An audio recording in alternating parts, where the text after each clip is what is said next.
মহাতীশ রাজার প্রতি ব্রহ্মার অভিশাপ এবং শান্তনুর উৎপত্তি।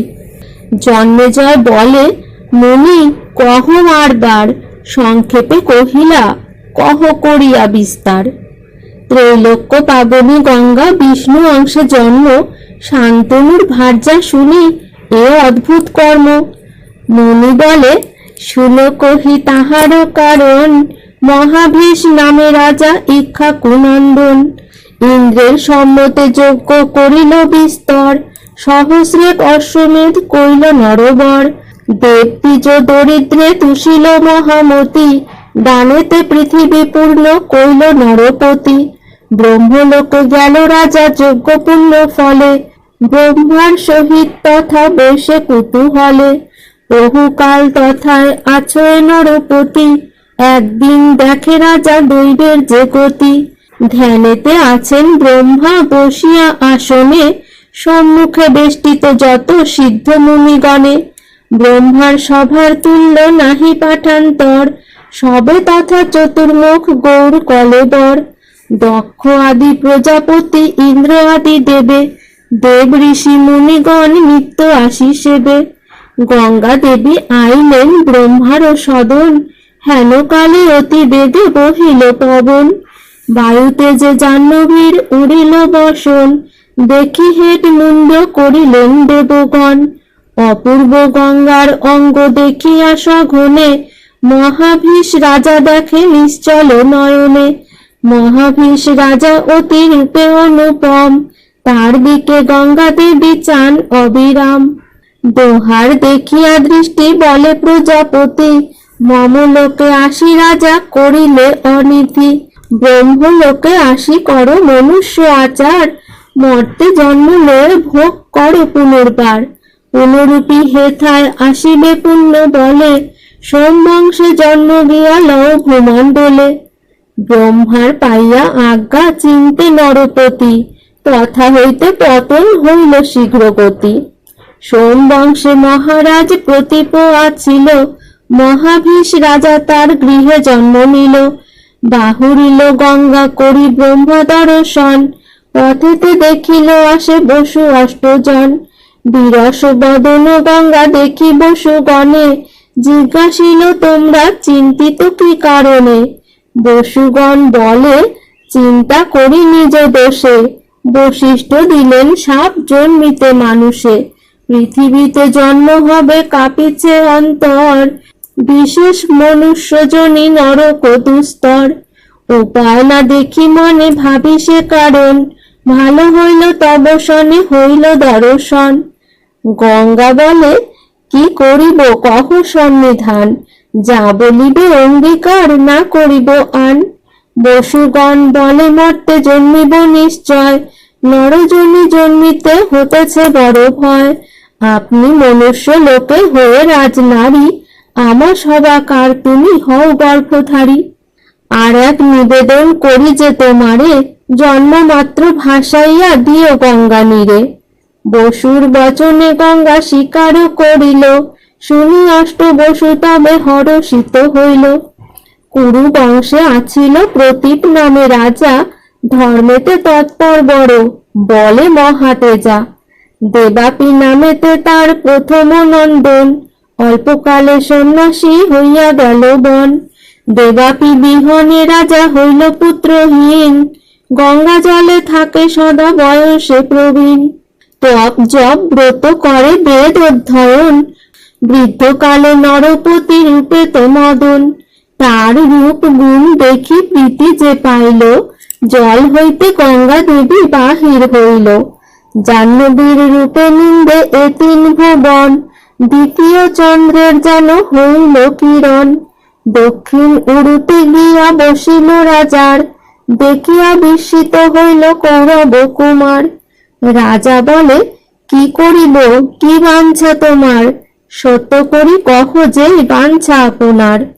কন্যা বলে, কুরু শ্রেষ্ঠ তুমি মহামতি, তোমারে ভজিনু আমি হও মমপতি।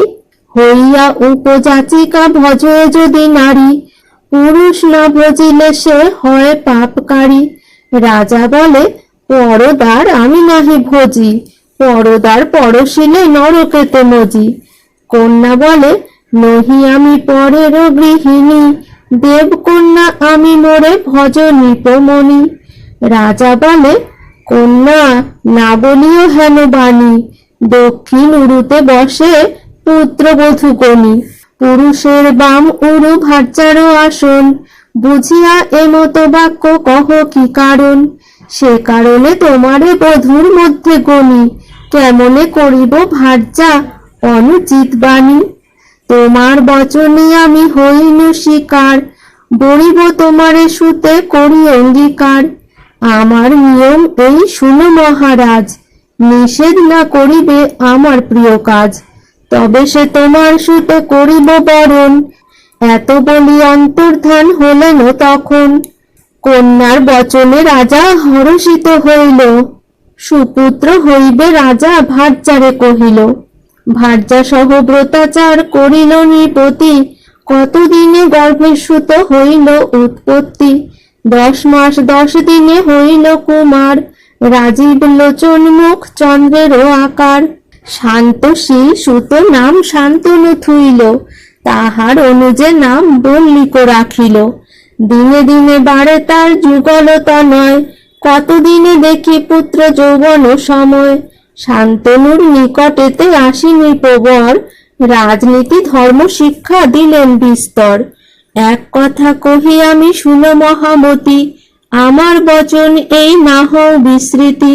তব জন্ম না হইতে দৈবে একদিনে, পরমা সুন্দরী কন্যা আসে এই স্থানে। বধূ করি তাহারে করিলাম বরণ, অঙ্গীকার করি কন্যা করিল গমন।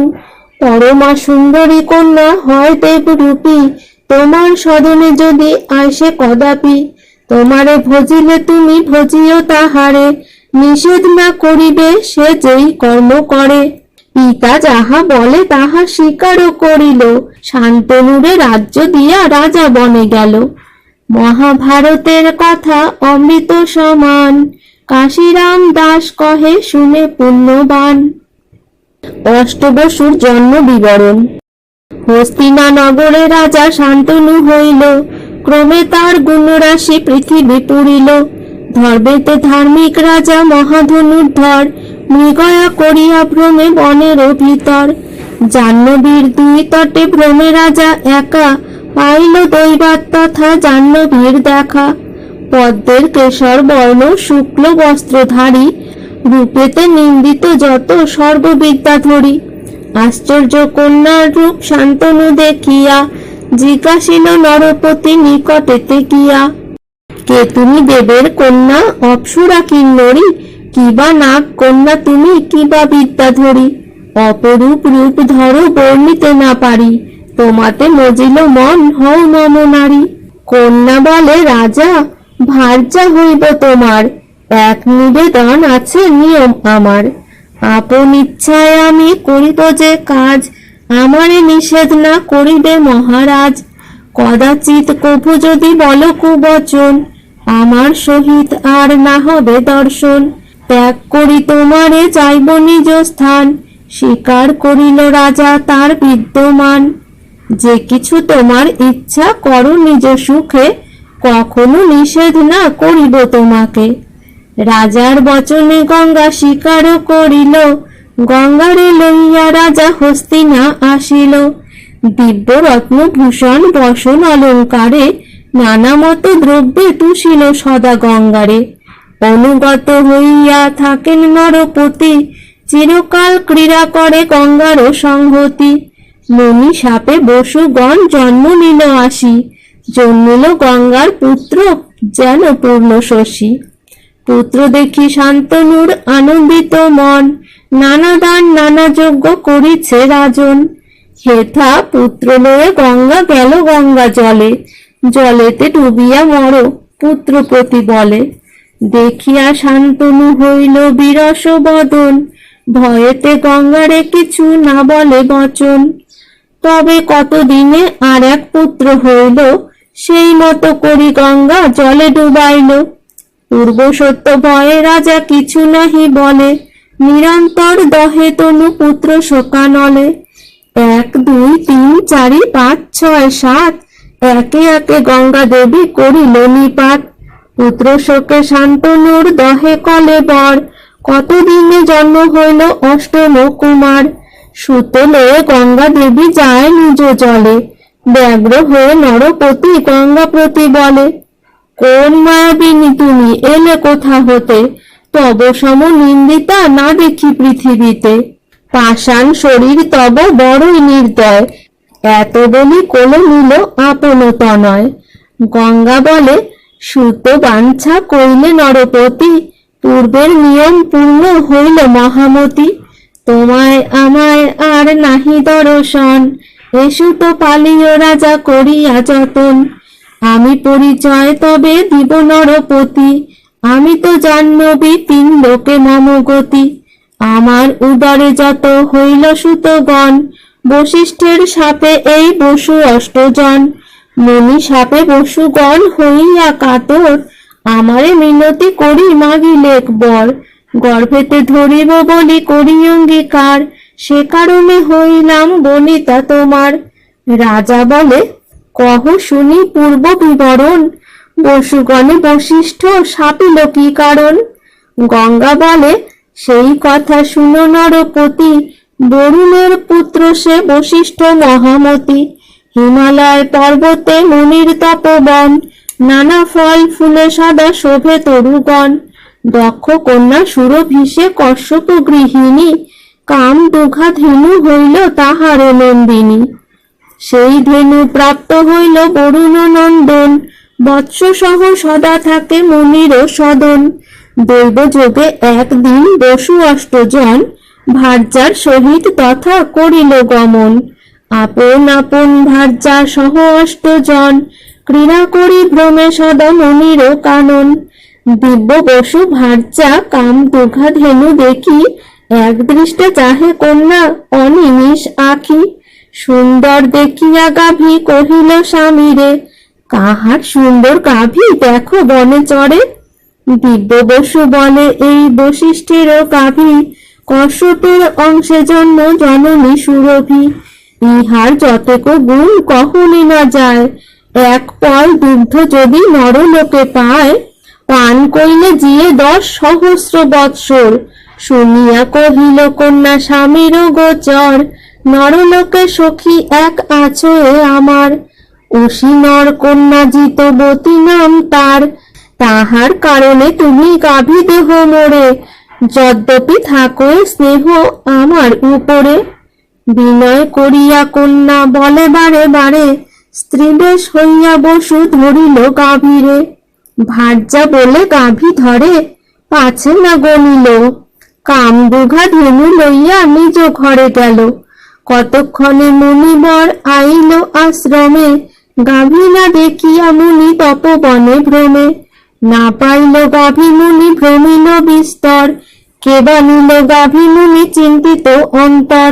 ধ্যান করি দেখে তবে বরুণ নন্দন, জানিল হরিল গাভী বসু অষ্টজন।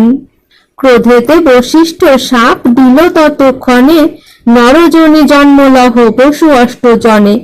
বশিষ্ঠ দিলেন শাপ শুনি বসুগণে, করজোড়ে স্তুতি করে মুনির সদনে। মুনি বলে, মম বাক্য না হয় খণ্ডন, বৎসরে গর্ভবাসে রবে 7 জন। বৎসরে বৎসরে ক্রমে হইবে মুক্তি, সবে না হইবে তাহে একই স্বীকৃতি। তোমার সবা মধ্যে গাভী লইল যেই জন, নরলোকে রহি মুক্ত হইবে সেই জন। মুনি শাপে বসুগণ হইয়া কাতর, স্তুতি করি আমারে মাগিল এই বর। জন্ম মাত্র আমার সবে ডুবাইবে জলে, অঙ্গীকার করিলাম তা সবার বলে।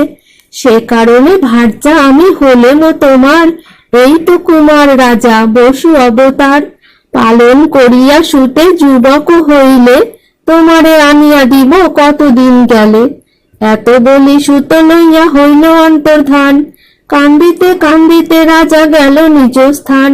মহাভারতের কথা অমৃত সমান, কাশীরাম দাস কহে শুনে পুণ্যবান।